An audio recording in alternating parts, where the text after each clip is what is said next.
Hi, everybody. Welcome to another iWoofs. What are we talking about today? Kelly? Today, I think we should talk about what's been going on for the past year, which is the pandemic and the rise of the pandemic puppy and what we've done with puppies in the past year and what we're going to be doing with them as we hopefully emerge from the pandemic in the next year. Hopefully. Yeah. Right, we've started offering Pandemic pups.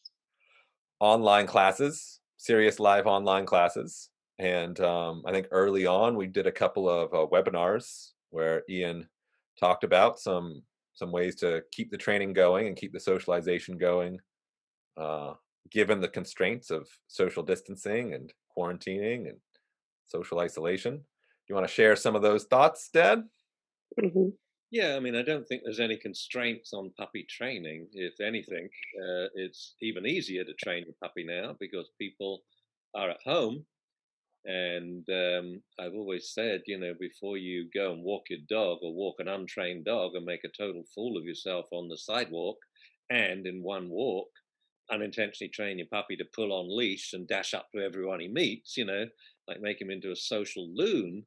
Now you can concentrate on first teaching your dog to walk on leash indoors and then walk on leash in your yard. So I don't think there are really any constraints on training. It's actually made it easier for people to You train. mean training distinct from socialization? Because that hasn't there. Oh, okay. The big thing is socialization. And it's not that socialization during a pandemic is impossible. I think it's that people haven't really opened up their minds to think of creative ways to do it. To me, it's no different in many ways than the way it was before, when we had to consider the puppy's physical health, his immunity, before we could socialize him with people. And a lot of people just, vets would say, don't socialize your puppy, don't go to classes. Whereas, why didn't they say, no, you don't have to take your dog out to socialize him? I mean, you could carry him and take him to Home Depot, but you bring the people to the house, you know? And we can do the same now that it's not just the puppies' immunization that is a concern, but people's immunization. And we actually can do it quite safely by bringing people to the house one at a time outside. And now we practice on leash greetings. So we have an outstretched arm, that's 3 feet, and a 6 foot leash. We'd never go any closer than 9 feet, but we can practice, someone coming in and we sit our puppy and then the person stays still. So now we're going to practice with strangers that actually know what to do because it's a setup. And then we tell the puppy, say hello, and our stranger calls the puppy, come and sit, and make sure it's sitting before they pet it. So we can teach the puppy that the default greeting is always sit, rather than, I know Kelly feels very strongly about this, that where people go overboard on socialization without any control. So they produce these social loons where puppies run up, not just to any person they meet, but any dog they meet. And this, in some ways, is a great opportunity now for people to do it properly. They can do the training I part at home, but the socialization part, we do one person at a time, and we can still do it quite safely. I think what's happened is, with people having limited options and more, to get out and maybe overdo it, but have also more time on their hands or more time at home with their puppies, is it's gotten the average puppy owner to slow down to a trainer's pace. Trainers like to do things in small increments and to take more time. Like you said, Ian, like, you should try to master walking with your puppy in your own environment before trying them in a new environment. You should get your sit down stand not only in your kitchen, but in your backyard or on your front stoop or in your driveway. And you should absolutely get your puppies out to acclimate them to different environments. But a lot of people were forcing their puppies to meet everybody and meet every dog and be out, and they were thinking of socialization as primarily puppy play more than they were think. I like to think of it as acclimatization. acclimatization, what is it? I think both are To the words. world. Both words work, Acclimating. and acclimating them to the world at large, to the point where it's no big deal. If you hyper socialize a dog, they're going to magnetize to all these different, to dogs and people who give them googly eyes on the street. And if you don't socialize the dog, they're going to be freaked out when people give them googly eyes on the street. But really, what we want is a puppy that walks through the world the same way we do, which is, you don't startle at everything you see. You're not, whipping your head around every time a car goes by, or you hear a noise from a horn or a siren or a lawnmower. But you also don't go and attend to those things. You don't run up to the lawnmower, wow, look at that, or shake everyone's hand that you meet on the street and, give them a noogie. You just go through the world, but neutrally, Trying to accepting train that this like is part dogs of to be like New life. Yorkers. Like just Yeah. ignore everyone until like you see someone and then you say hi to Yeah. them, and everything else just forget about. Yeah, I mean, like, exactly. If someone gives you, this, a friendly smile, you can maybe give a little wag or a smile back, or if someone invites conversation, you have the option to meet and say hello politely with the polite greeting that you've been practicing. But that it shouldn't be a given that you're going to stop and meet and greet everybody, or that you need to attend to, whether you enjoy it or are afraid of it, that you attend to every every stimulus in the environment. So I think the pandemic could have benefited some puppies if people did it right, and it really did help their actual day-to-day basic kind of manners training, because they were doing the stuff in the house without rushing to the outside, like, as we suggested, but now everyone was doing that. So I think the training in a lot of these puppies is better, although some of them might still be a little shell shocked by the world, unless people did take very proactive steps to get their dogs out and acclimate them beyond their inner circle. I think a lot of people became more hermity during this time, whether they were being extra cautious or depressed or busy at home with all this, the kids home and working from home, and it was hard to get out as much as certainly it was harder to get out as much as normal, but there were opportunities to do so, and I think we'll see some trained dogs that are a little maybe a little unsure in the world, so I think we'll probably be having to do some play some catch up with that. But I think the handling and the husbandry and the chew toy training and all that is probably pretty solid on these dogs. Right. Oh, we should talk about alone time training too. That's the Right? next one. That's the next one. Yeah. Yeah, I mean, I feel Well, like no, well, it's part of the pandemic. Puppy, I isn't it? think we were thinking for the next topic, we would talk about how to prepare for the post-pandemic Oh, okay. and right now, which, there's definitely some overlap. But I think like for today's topic, like, in a lot of ways, people have had more time at home with their dogs than probably ever before. And right, that's kind of Oh yeah.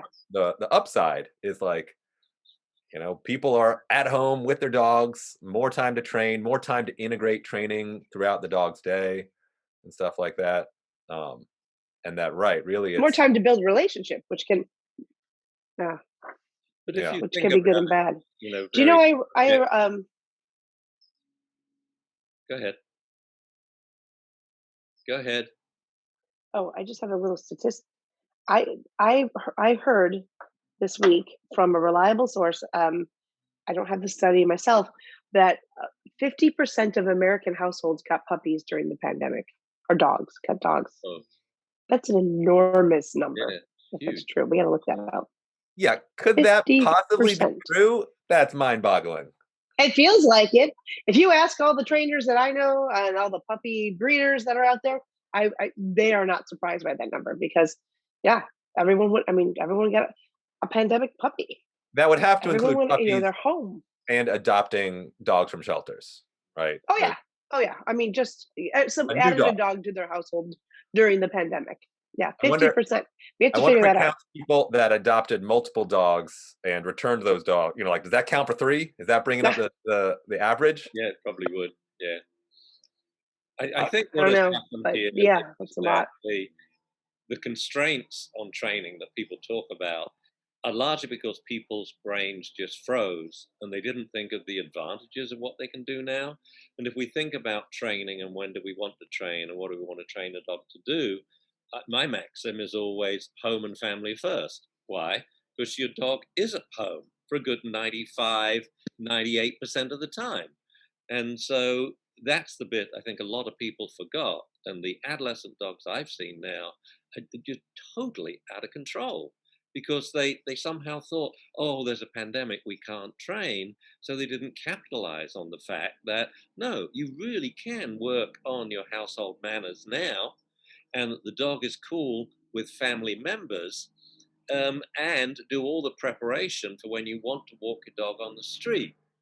Now, even when we look at the socialization aspect of it, I say family first.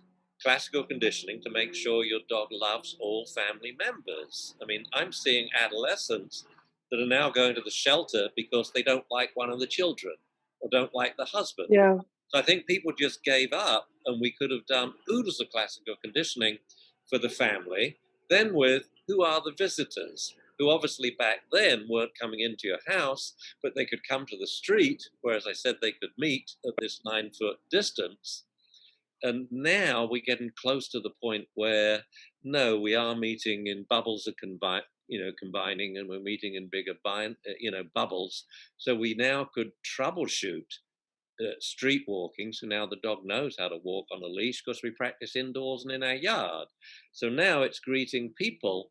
So we could invite, say, half a dozen people round, have them space out, walk round the block, clockwise, and we go anti-clockwise. Well, you're going to meet 6 people who know what to do on every lap. And with the default setting being, you don't greet the person. People were so hung up that they thought socialization is playing with other dogs. And then they think people socialization is, oh, the dogs are going to miss it. No, these dogs will bump start so quickly. If they're cool about walking on a loose leash in the street, they sit, let most people walk by. But occasionally you say hello, the person calls in the puppy, and within seconds, this puppy is, oh, like a person, I love people, this is fantastic, So I think a lot of people missed a great opportunity of being sequestered at home because they just thought socialization impossible. I mean, I think it's important though to remember that like there's a lot of different households, and there's a lot of people were affected by this pandemic in very different ways. And yes, maybe some people just froze. I think a lot of people also, their whole life melted down. Like their kids are home from school, they're parenting their kids, or they're like a parent, or someone needs care. Like there's a lot of things that have been very hard, and it's easy to imagine a lot of people having scenarios where they didn't have the time or energy to do the training that they knew that they should be doing, even if they were aware of what it should be. So I feel like it's Yeah, important maybe, yeah. to definitely be approaching this with like a compassionate mindset. That's like, it's Well, and that people were said, freaked out and people were busy, right. you And know? and that said, a lot of people who maybe, like had a lot of stresses on their life, maybe getting a dog wasn't necessarily the best thing to do at the time, but it's also easy to understand how, that made a lot of sense for a lot of people. You're spending more time at home. Also, some people aren't families, some people are living literally alone. Like there's some people who are just at home. They were, socially isolated by themselves for several months. And, I have a friend who, right, she was living alone and got a dog largely just because she needed another life form in her living space Yeah, yeah. to cuddle with and to touch and stuff. I was going to say goldfish are pretty good. Nice. No, they're not very cuddly. Yeah, Yeah. not cuddly But, though. I think people thought they would have more time than they did, and it does sound like if the dog would be comforting, a dog would be a fun project. Usually we're too busy. We usually have sports. We have activities. My work schedule's too hard because I'm not home enough. So I definitely see why people did it. I just think it probably did end up being a little more work and for people than they might have imagined. Um, One of the funny things is, so I mean, it, all these dogs, and I don't know if it's new dogs or existing dogs, but one thing that has also increased is if you talk to private trainers, professional trainers doing Zoom sessions and such, is the number of aggression cases has gone up dramatically during the pandemic. And I think that for a lot of households that were suddenly, they did have everybody at home, or you were home with your dog. I think some of these dogs were like, wow, this is a lot to have everybody home all day and in my space. And usually I get to chew my toy on the couch when no one's home all day. And now there's someone on the couch all the time and they're bouncing around and they're trying to handle me, or everyone wants to cuddle. I mean, I And think I very think it sadly there was teased a lot out of some human aggression underlying cases issues. as well. Like a lot Yeah. of people were at Yeah. home and there was a lot more stress, and people just didn't have their outlets for blowing off steam. I think that's where we haven't been entirely successful um, as well. We've always tried to spread the message that the dog bite will happen in the home. The most common dog bite of all is when a family member reaches for the dog's collar. And also people's preconceptions about training. They think training is complicated. You have to be totally consistent. It takes a long time. A lot of people think you need a trainer to train your dog. And at the beginning of the pandemic, where I thought we were really quick on the ball, and we put out about 4 different videos on training in the pandemic and how easy it was, easy and effective. And then we did nothing for it. We just weathered it ourselves. People don't realize how easy it is when you use the right method. And that I think we took the foot off the pedal there, because we remember in those videos we said otherwise we're going to produce a lot of dogs who are totally over dependent on people. They will be very aggressive to household members, because I know what it's like when you're frazzled and what have you, and you've got a kid or a couple of kids at home and a puppy. We can't now separate the puppy from the kids. Well, that is a disaster that's getting worse and worse every day, because it's self-reinforcing. The more active the puppy gets, the more active the kid gets. And I think that's what we still have to get owners to realize, is that when you do it right, training is pretty quick and easy and highly effective. And the right way to do it is off leash, well, in the home. And I think a lot of people missed out on that. So now when these dogs actually hit the streets, I mean, it's going to be mayhem. Yeah, Mayhem. I mean, I think you're I think. Go ahead. after you, Kelly. I think part of that, as you said, you couldn't separate the kids and the dogs. I think that did cause some problems. But what I saw a ton of questions about was really the fact that the puppies. It sounded like with younger dogs, which if you got a new dog, whether it was a puppy or a dog from a breeder or a dog from a shelter, they're usually under a year old when you get them, or about a year old, and they weren't getting enough downtime.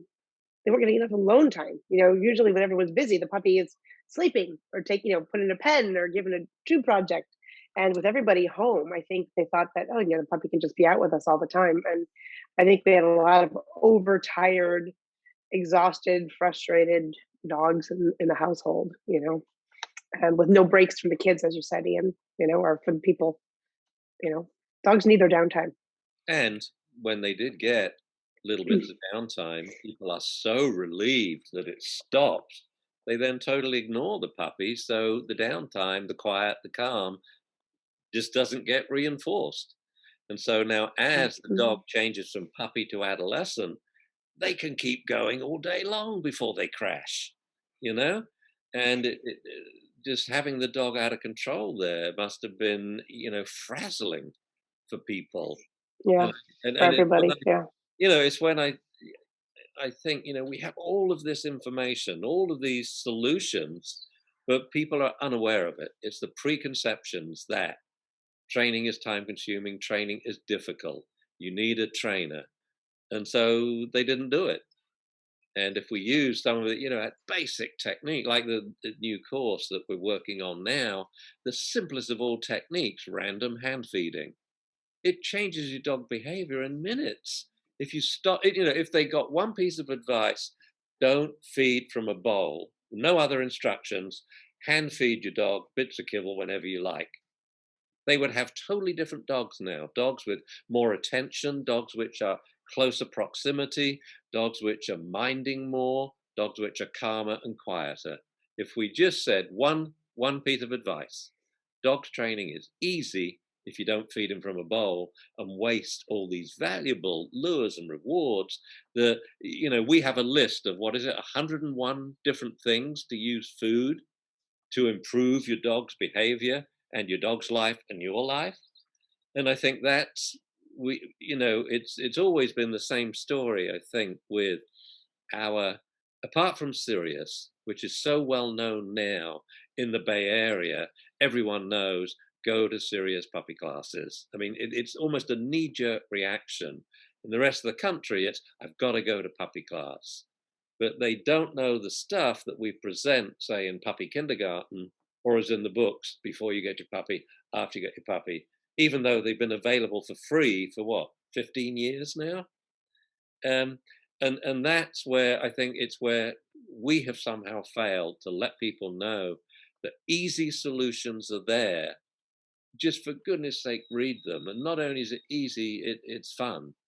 Well, I think what's exciting about where we are at now is, I think the next phase is we're going to try and show people how easy these things are. Like, I think we're in an era right now where people, they want video. They want to see it demonstrated. And if you're trying to spread a message Absolutely. via a ebook, Absolutely.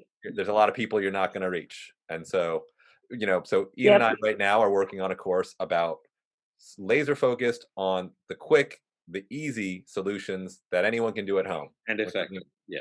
Right. Which includes, right, hand feeding. Couldn't be simpler, and teaching your dog to enjoy downtime in a crate and simple basic obedience. And then Kelly is working on a course about teaching dogs to settle and do nothing. Speaking to this issue that we're talking about, where, like, during the pandemic, people were home all the time with their puppies or dogs, and people didn't realize that a huge part of dog training is teaching your dog to just chill out some of the time, as it is with parenting. Just be. You don't want to be actively engaging them all the time. You need a break, they need a break, and you've got to teach them how to take that break. Absolutely. Yeah, you don't want dogs that think that every time you interact with them, it's wild times. You want them, you want your dogs to know that, like, again, there's a daily flow, there's an ebb and flow in life. I think a lot of people get their dog out and think as soon as the dog is out, we have to tire him out. And that just becomes just training the dog, so it'll take longer to tire out the next time. To activate. Yeah, it's a condition. And to activate every time you interact with them. Yeah, turn them into an ultra marathon. So you have to balance that with some chill time. So that's what we're going to focus on that a little bit in the near future too. Yeah, I do think that this is our time to do what we want, because if we think that training, by its very definition, is about behavior change, quick behavior change, and because people's attention spans are getting shorter and shorter for how long a YouTube video they'll watch, and then changing to TikTok, that's where now these techniques are going to become very popular, because, like, when you're working with a dog and you're just giving the feedback, you can see the dog change before your very eyes. And that's what people want, to see a dog being worked and you can see the change there, rather than a trainer saying, well, we're going to have 20 criteria to get there as we shape the behavior, and we'll be doing this for several weeks. No, they want to see it now.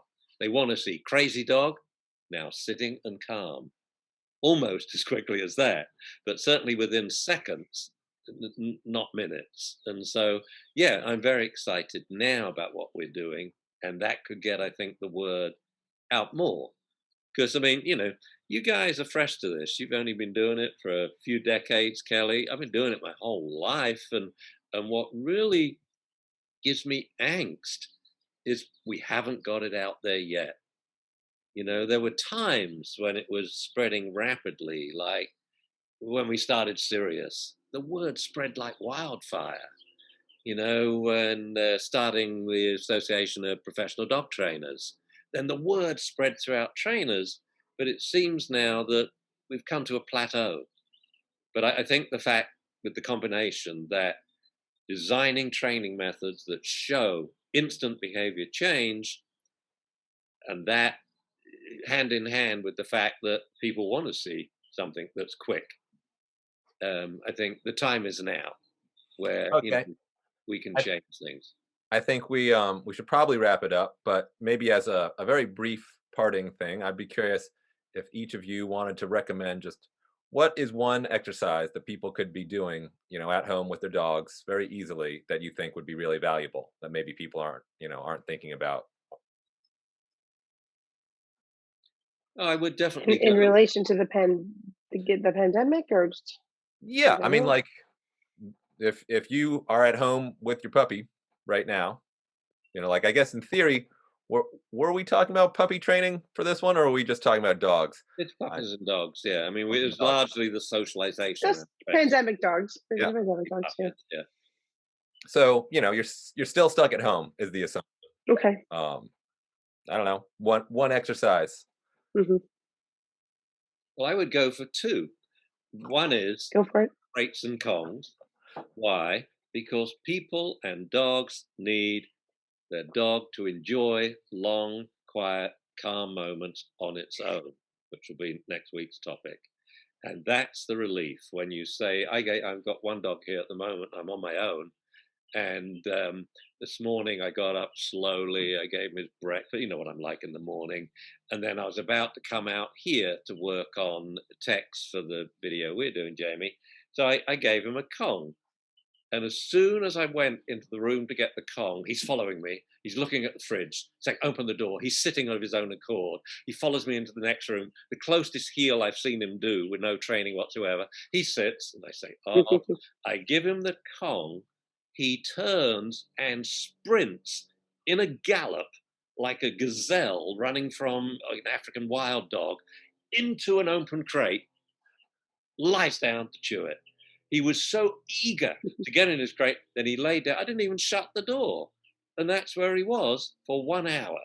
That's how you Yeah, used to Why? be when Because we'd give you he your can, monthly cigar. nice. yeah, he can get out of the crate that's open, the door to the training room's open, into where I am. He just stayed in there. So that would be exercise one. Okay, It's before you so do two, helpful. you did one. I think Kelly should have an opportunity to do one before you Okay. hog all the good ones. So she doesn't choose mine. Yeah. Oh, I don't know. I would say right now the best thing most people can do with their dogs or puppies that they got during the pandemic, or even dogs that they've had pre-pandemic that maybe have had less time out and about in the world, would be to get them out and about in the world, just in little bursts, 10-15 minutes here and there, maybe once or twice a day, and park yourself somewhere, sit and watch the world go by, and engage with your dog in a new environment at least once a day for only about 10 to 15 minutes. And by engage, I mean hand feed, I mean play, I mean sit and rub their bellies and let them watch the world go by in all different sorts of places while they're hanging out with you and getting reinforcement and connecting with you, and learning to connect with you while they're watching the world go by. That would be my advice. Seems pretty good. Do you still want to add your second one, Dad, or should we leave it there? Absolutely. Of course I want Okay. to write it. Don't be silly. But first, I'd like to comment on what Kelly said. I think the most important point. I think the most important aspect of a dog walk is not the walking part of it. Don't think for one moment you're going to exercise your dog to the point of tiring him. It's just a start. You're just training him. It's the sitting down in one place. And why? Because now the environment is relatively stable apart from the things which are moving. People walking by, dog coming past, so you can focus on them to give your dog the appropriate classical conditioning feedback. If you're walking, you cannot effectively classically condition. It's just crazy, and you're teaching your dog to pull on leash. But my second exercise instead is kind of similar to this. It would be sit down and just watch your dog. In your hand, you have a list of all the things that you like that your dog does, a list of the top 10 desirable behaviors. Watch your dog, and every time your dog does something that you like, And that could be not doing anything you don't like. Because when I Give us, explain give us this to some people, examples from the top of your list. well, like sitting, lying down, looking at you, approaching you, staying close, stopping barking, not barking, stopping bouncing, not bouncing. And when I say that to people, you mean I'm going to reward him for not barking and he's not doing anything? I say precisely, that this would, number one, change the dog's behavior very quickly, that the desirable behaviors would all increase in frequency, but also it would get you to view your dog's behavior representatively, and rather than having to come to us and saying all he does, he misbehaves all the time. I mean, that is rubbish. Even the baddest dog on planet bad on a bad day is good 95% of the time. And when you focus on that and reward the dog for that rather than letting it go unnoticed, you're going to have a different dog. All right. I like it. Well, I think that's it for today's iWoofs. But thank you, everyone, for watching, Yeah. listening, whatever Good you to might be back. Good to be back. Good to be back. All right. Until next time. Bye, everyone. See you, Jamie, Bye-bye. Kelly. Bye, everybody. Bye.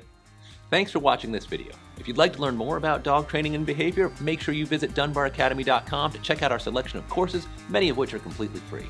If you'd rather watch more of our videos here on YouTube, just click the links to the right. And if you want to follow us on social media, everything you need is directly below. As always, please make sure to like, comment, subscribe, and don't forget to click the bell for notifications.